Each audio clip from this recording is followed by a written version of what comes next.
Day 4, Problem 1. A flagpole is 25 feet tall and casts a 10-foot shadow. At the same time, a nearby building casts a 100-foot shadow. Question A, sketch a diagram. Here is the ground, and let's put the flagpole right here, right? And here's a flag on the flagpole blowing in the wind. And then nearby is a building, and for a building just a simple rectangle will be fine. Okay.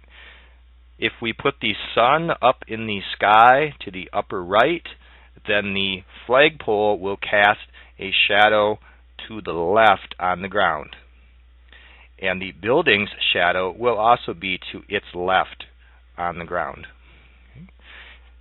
Then we can create our similar right triangle shapes. The flagpole, the shadow, and then a diagonal line to be the hypotenuse. For the building, we have the vertical side, and then its shadow, and then a diagonal line for its hypotenuse. Now the flagpole is 25 feet tall, so this is 25 feet, and its shadow is 10 feet long.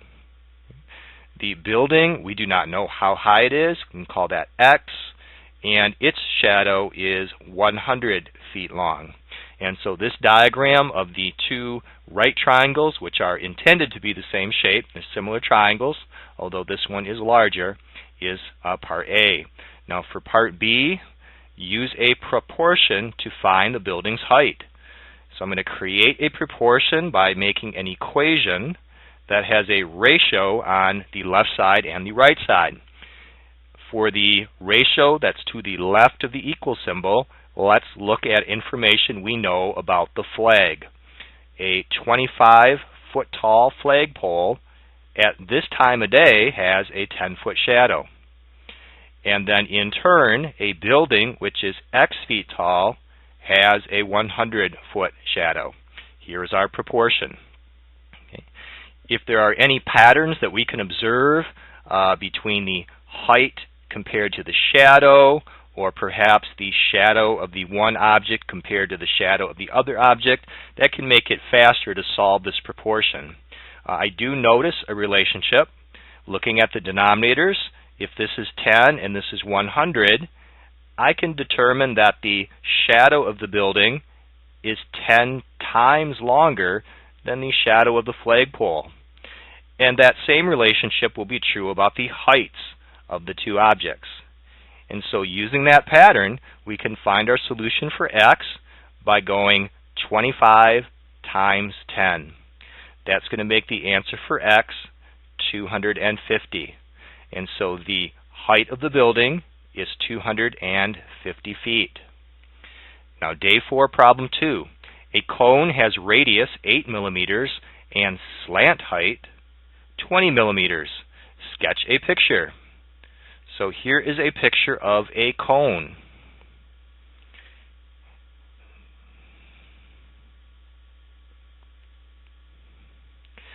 From the center of its base out to the edge of the cone is radius, and so that's the 8 millimeters.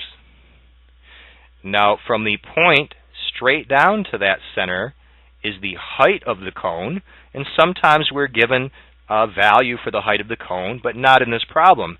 Instead, we're giving its slant height, which is 20, and that's telling us the length of the slanted edge of the cone. So this is 20 millimeters. Now in part B, we're given a math formula that we can use to find the total surface area of this cone. And so begin by copying that formula down, and then substitute the known values in place of the variables. So for pi, 3.14, for the radius, 8, for the letter L, which is representing slant height, that's 20, then 3.14, and for the radius, 8. Now let's multiply these three numbers together and then multiply these together, and we can add as our last step. Now, 8 times 20 is 160. So on scrap paper, we can do 3.14 times 160.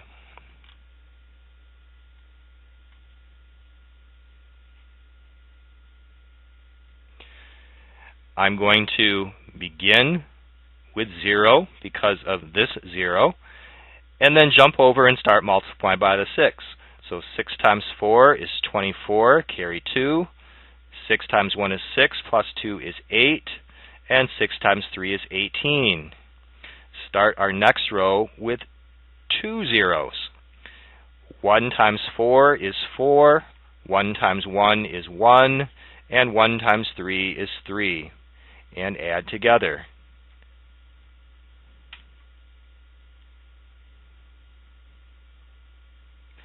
There are two numbers to the right of the decimal point, and so in our solution we need to put the decimal point here, 502.4.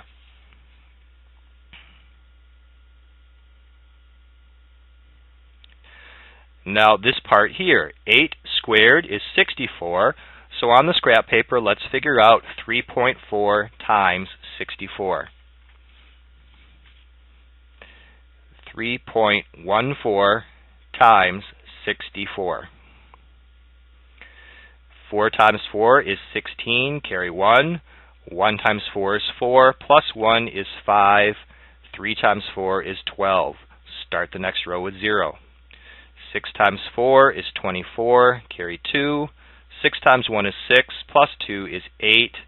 And 6 times 3 is 18. And now add together.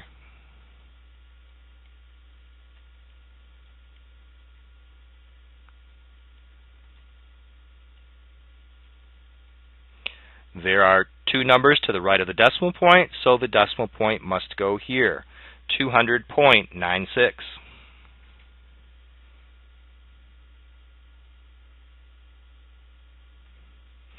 We can now add these together to get our total surface area. So 502.4 plus 200.96. There's nothing above the 6 to add to it, so that's just 6. 4 plus 9 is 13. Carry the 1.